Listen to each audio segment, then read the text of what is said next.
Welcome to Jonesing for Sports, where we make sports better.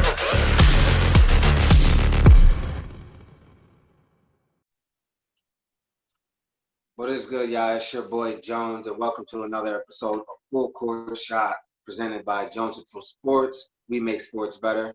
As always, I'm joined with my host E. What's good, boy? What's good? Finally, shit is starting to get back to normal. Maybe not in the regular world, but in the sports world, we're finally going to get some basketball back. I believe it's July 15th or something like that. July 21st, something like that. We're going to get sometime within that week. Yeah. So we're getting basketball regardless. That's the best thing that any of us fans could think of, especially you, E, being a Laker fan that you are.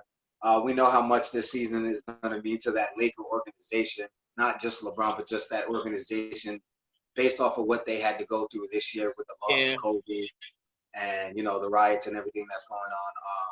This is just a lot. So we definitely know it means a lot to a lot of players, but we're going to get it. So I'm happy. I know you're happy. But before we get into that, first, I want to say shout out to all the Patreon members that signed up. We appreciate each and every one of you. I don't have face mask right next to me, do I? If I can find the face mask, there we go. You sign up for at least $5. You can get you one of these. This one is a Jones for Smoke face mask. We got Jones for Sports. Yeah, I think that's all of them. And you can get them customized if you want E&J Full Court Shot podcast face mask, which will definitely be on the way. Just holler at us. Sign up for $5 and it's yours. You can get a whole pack. Just holler at your boy. But we wanted to say that to everybody. And one other thing that I wanted to say before we get into the thing, I wanted to just get my favorite team of all time out real quick, and his owner and James Dolan being an asshole that he is, making shit worse. Can I ask you a question before you even go? Yeah. Why are you even fucking surprised? I'm not surprised, but it just if anything, it should have, like, the passion should. That fucking guy don't care about nobody but himself. When you treat former legends of the team that you own and ban them from the world's famous arena, you ban fans from the arena for telling you to sell the team. Your most famous fan of all time, you stop him from doing what he's been doing for how many years? Like, nobody should be surprised of how much of an asshole James Dolan is. Yeah, exactly. There's no easy way and politically correct way to put it. Like, oh, no, he's an asshole. He hasn't ran that team right. He's running that team into the ground year in and year out. Like, you're in the world's most famous city. You have the biggest market for basketball, and you can't even put a decent team out there. Fuck you. Yeah, it's very simple. And I don't even have to. And that's coming from me, who don't have to go through the frustration of being a Knicks fan. Right, exactly. And that's why I'll be riding with the Lakers right now, because the Knicks don't give me no fucking hope. And they made it even worse with the horrible fucking plain comments he made towards, the protest that's been going on lately. The man couldn't even mention Black Lives Matter. He couldn't even mention George Floyd's name. He couldn't mention anybody's name. And it took him, not only that, it took him 2 weeks to fucking say anything. But it was like a short paragraph, a very short paragraph. A fucking fifth grader could have came up with that. And it's crazy. That comment. It's crazy because I could say, you know what? How about, you guys in the sense of Knicks fans and stuff, protest them and don't go to the games, but they seem to still sell it out because of it's a tourist attraction just to be there. Like, at what point people are gonna just stop supporting his brand? It's very simple. That fucking team, don't support that brand. It's very simple. Like he said, and I heard other analysts say before as well. Stop supporting the Knicks. We understand that is how big and famous it is and shit like that, but enough is enough with them as well. They're a horrible organization, and especially with what's going on now, especially if you're black, don't support him anymore because you see what he's doing to our own people that's been there for years and supported them for years through the bullshit and everything. And he still doesn't show any type of remorse for his fans or any type of movement that's going on. So, James Dolan, fuck you. And that goes for all of us Knicks fans. We all, I think, believe in that. But stop saying it. Just stop showing up to the fucking games. The Knicks ain't shit anyway. So what are we going there to see other teams? No, I'd rather us go support them at their fucking arenas. To the point, You feel me? Don't put the money in his pocket. As us living in New York, I'd rather pay for a plane ticket to go to LA and watch the Lakers and Staples. As much as it hurts me to say this shit, as much as it hurts me to say this shit, I'd rather go to a fucking Giants game and support that arena, not the Giants, but I'll go to see another team and support for obviously the other team. But I'd rather put money in the mayor's pocket than I would James Dolan's fucking pocket. Okay. That's how deep it is right now. And I haven't supported James Dolan in a long time because the last time I did was Dwayne Wade's fucking retirement, and I had to go to that. But other than that, I haven't supported him in years because the Knicks haven't been shit. So, and it's going to continue to be that way until he either sells the team or something changes in that organization.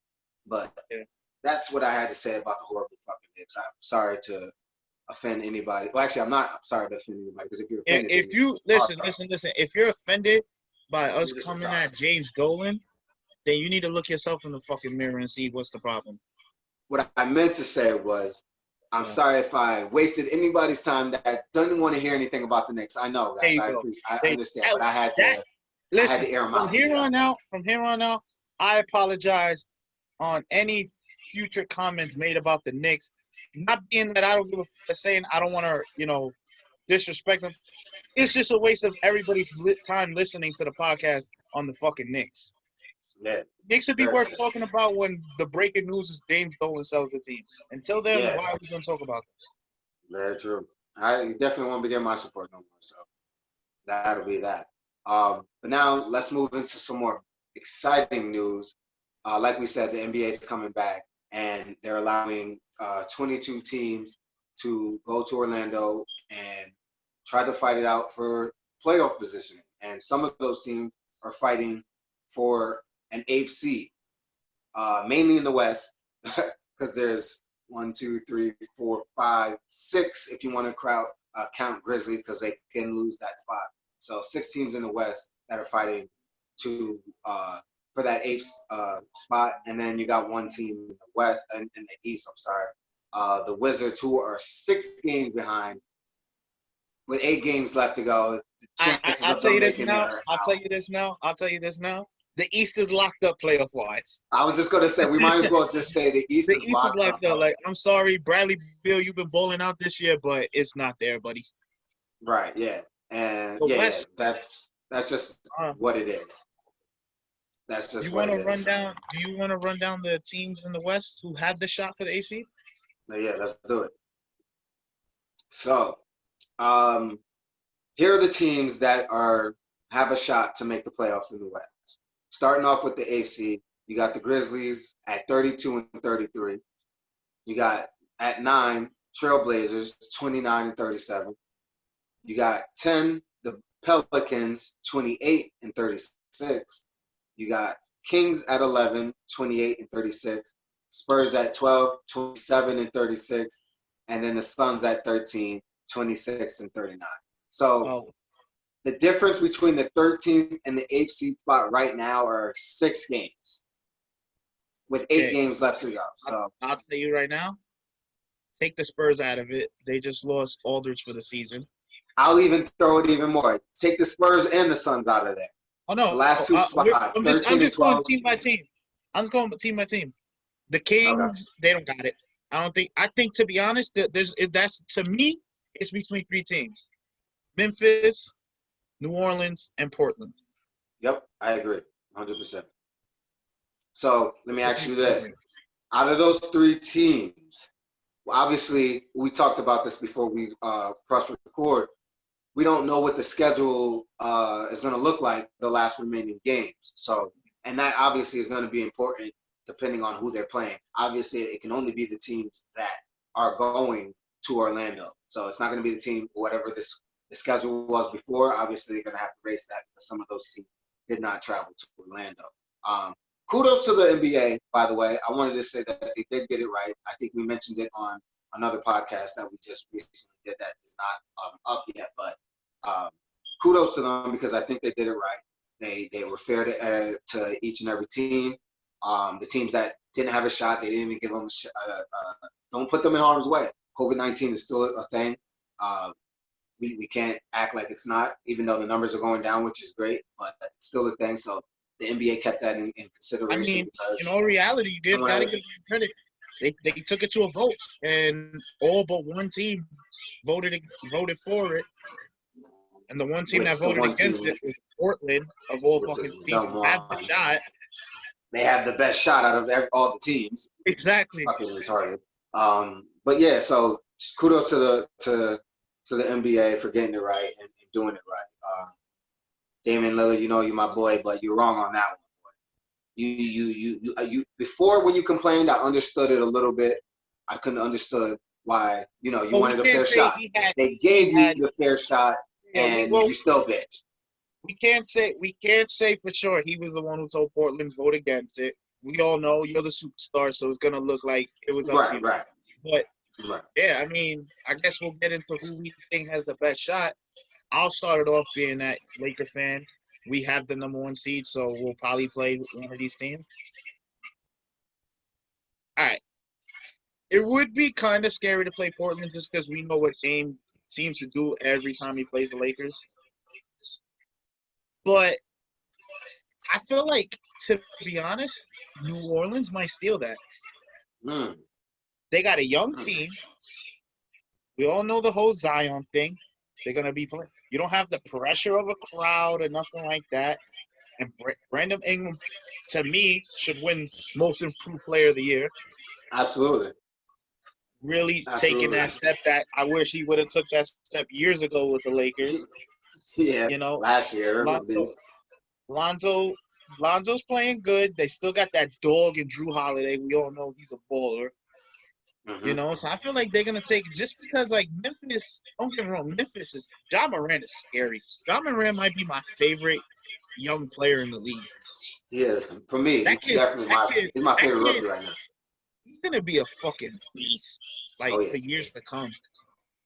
I just think New Orleans might have a little bit more weapons in them because they do have the shooting. You got JJ Redick, guys like that. That's why I feel like they might take it. Portland, you don't know what you're going to get. Is Dame going to play? We don't know how healthy CJ McCollum is. So I feel like my pick is New Orleans. New Orleans? Yeah.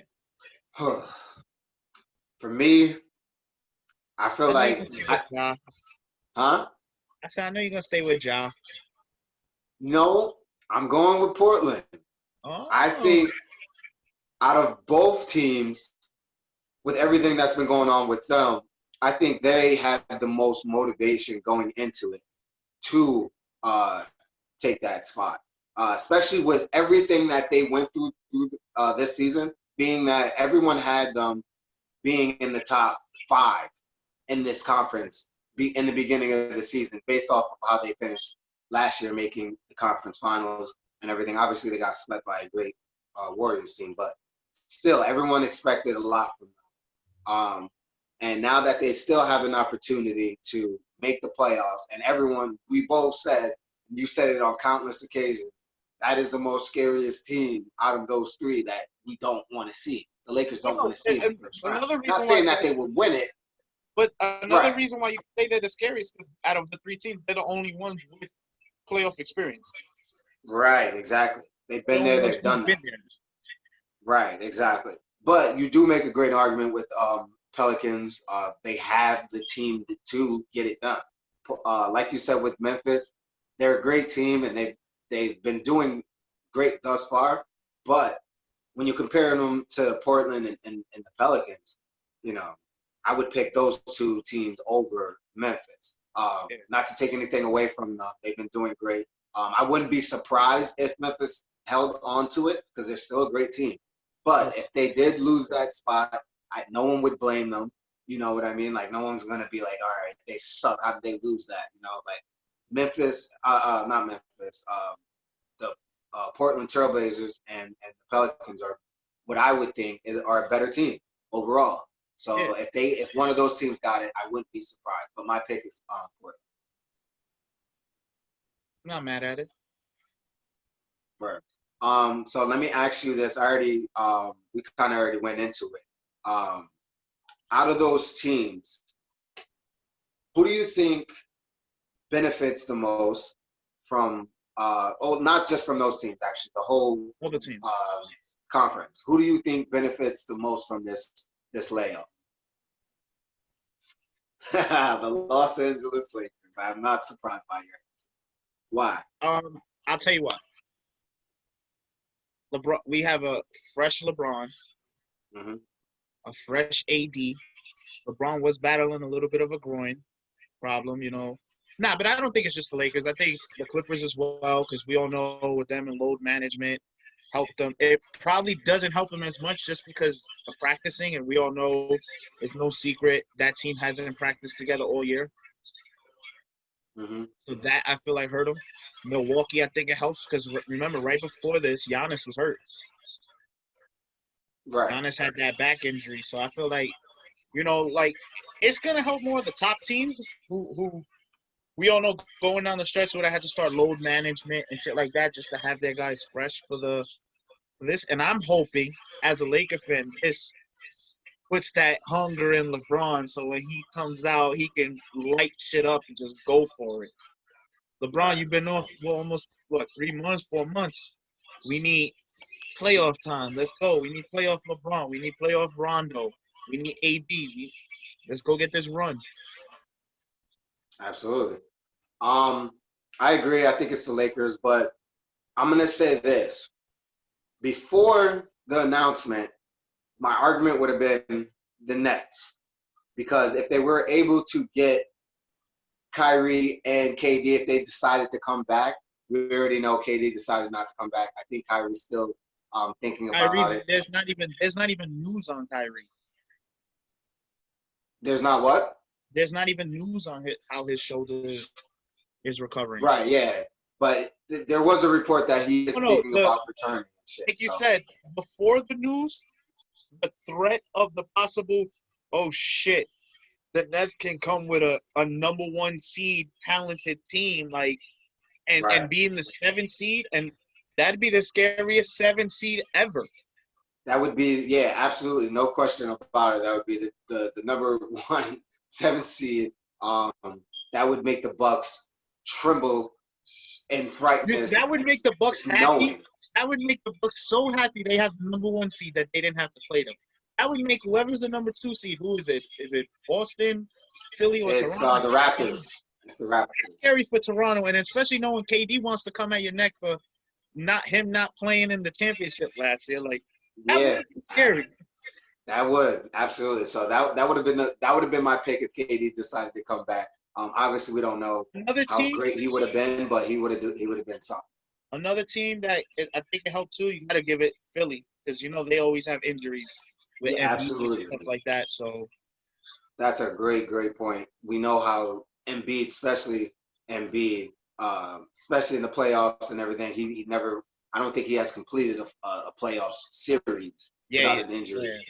So that definitely helps. Hopefully he's. That's one guy that needs to be healthy. We don't give them. We'll get into that because we'll get into that. We kind of talked about the West. You know my feeling on the Sixers. Right. Before we get into the East, I want to continue on the West. I got one more question for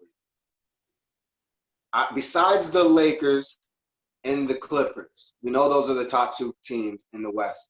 We think those will probably be the 2 in the conference final. Besides those 2, who do you think has the best shot to make the conference, either the conference finals or the finals? in the West? Who's another team that teams should look out for in The this three playoff? seed. The 3 seed. Nuggets? Denver. Okay. They got the size. They got the playmakers. I'm gonna count Houston out because they have no fucking center. I don't care. Like, you don't have a 7-footer just to at least play some type of defense on an AD, a Jokic. Like, you don't have a center that's gonna be able to, like, all right, that might help you a little against a team like Utah, because you got Rudy Gobert, who's like a predominant just rim protector. So now he has to play outside of the paint to worry contest the jump shot and stuff like that. But when you got to go against the more skilled big men, who's gonna guard an AD? Right.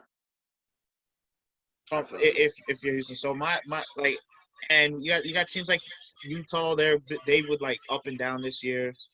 So I gotta say Denver. I feel you on that. Me, I'm going to go with the Thunder. This is why I'm going with Thunder. I love what they've been able to do this year because nobody expected them to be at the 5th seed spot this far into the season, especially after the trades and everything like that. Not only that team has some amazing wins on their record, a great win streak, and I think one of the most important things is when you talk about a bench, they are besides the Lakers and the Clippers, I think in the West, they have the 3rd best bench in the West because you got the point guard in, what's his name? Schroeder. I love Schroeder. You got Adams. No, Adams is a starter. Who's their, I forgot his name. They got another big guy that does the job. And then you got the young guy, Alexander. That bench is deep and they make noise. So Chris Paul has that team and a surprise. So I wouldn't be shocked if they pulled it off and made it to the Western Conference Finals. Another sneaky team, not saying they have the chance to go to the finals, but I know they're a team that they're not going to be easy out in these West playoffs, and that's going to be Dallas. Mm-hmm. Yeah, gotta give Luka was balling this year. Yeah, he was in MVP conversation. And now with this rest, that gives them a chance to have a healthier Porzingis and shit like that. So I feel like I'm not saying they're a legit threat to the Western Conference Finals. I can see them making it past the first round, but they're just gonna be a tough out. They're gonna that's a team you might have to go 6 or 7 games against. Yeah, I agree. So now let's move it on to the East. In the East, out of those teams, you got Bucks at 1, Raptors at 2, Celtics at 3, Heat at 4, Pacers at 5, 76ers at 6, Nets at 7, and Magic at 8. Out of those teams, who do you think benefited the most from the rest? Well, obviously, you got to give Milwaukee because your best player, MVP candidate, got time to heal up and he'll come back fresh. Teams like Boston as well because they're always nicked up. I said Philly earlier. I think the Pacers, you definitely got to throw their name in there. I think the most surprising team, though, progress, yes, but I'm going to even say the Heat. Mm-hmm. I'm going to say Iggy. Yeah, absolutely. I think teams like the Heat and the Pacers are dangerous teams in that East that benefited from this rest because the Heat, they added a key guy like Iggy, and even though they weren't able to be out on the court with him, they definitely played 1 game, 2 games. Right. He was able to use that time to learn the playbook and things like that. So that does help, a team like that. And I think the Heat, a lot of people would agree that the Heat is one of those teams that are a big threat to the Bucks because they beat them twice this year. The Heat match up the best with Milwaukee.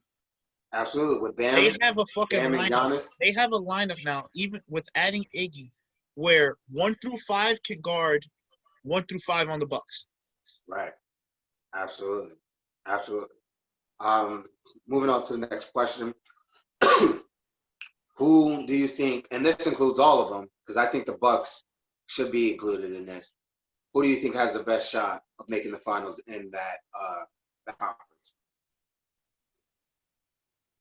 I legit definitely think a threat is Miami.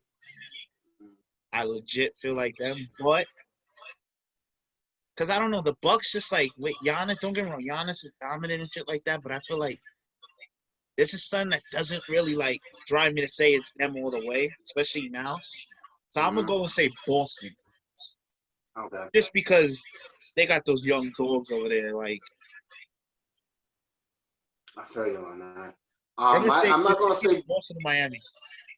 I'm not gonna say I agree with you on the Heat. I can't say Boston because I don't think you're right with those young guys, but they haven't clicked yet. I haven't seen them get to that moment where they were a couple years ago when they reached Eastern Conference Finals. That's what I'm waiting for. I haven't seen that. I've seen Jason Tatum Jason Tatum's been balling now, for sure. Something clicked towards the end of the year, before it just started. Something clicked, Absolutely. and even Jaylen Brown started coming on. I need him to. I need a little bit more of him, though. I need more of Jaylen Brown. I need more of Hayward. Hayward's doing a lot better than I expected coming off the injury and everything. But yeah. I need more from those guys. But if that team can click and look like they did a couple years ago, definitely, no question, I would pick the Celtics. But the Heat, definitely a great argument.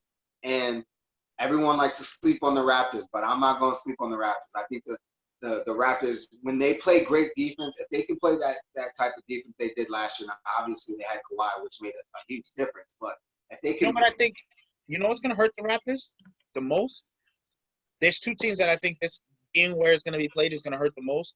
Is going to be the Thunder and the Raptors not being able to play in front of your home crowd.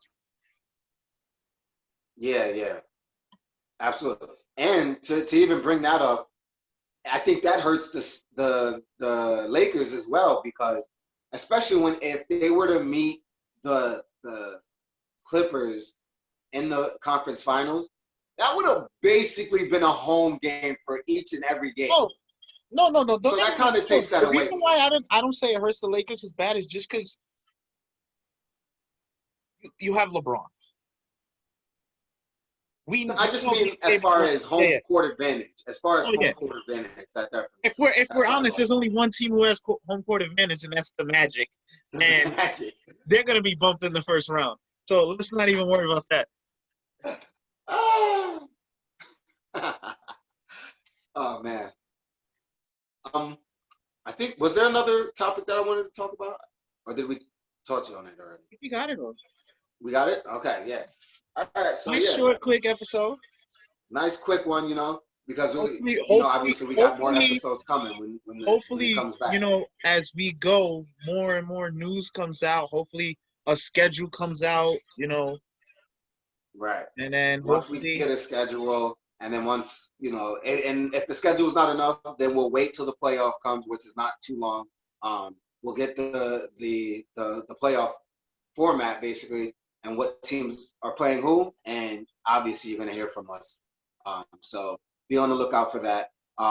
Again, thank you to all the patrons. Appreciate you guys. Sign up for $5 and you get you one of those face masks. T-shirts are on the way. If you don't want those things, you can get even other things for just signing up for $1. So everything's starting to open up. Let's go. Let's get some masks on. Come on. Yeah, exactly. I had the mask on at the protest the other day in my one of the cities I grew up in, and a lot of people loved it, and we're talking about it. So I definitely put it in their ear, sign up, things like that. Don't be be the one out. Don't be left out. Don't be the guys left out without a Jones Sports face mask. So that's all I gotta say on that. It's your boy Jones, E&J Full Court Shot. Jones for Sports. We make sports better. Peace.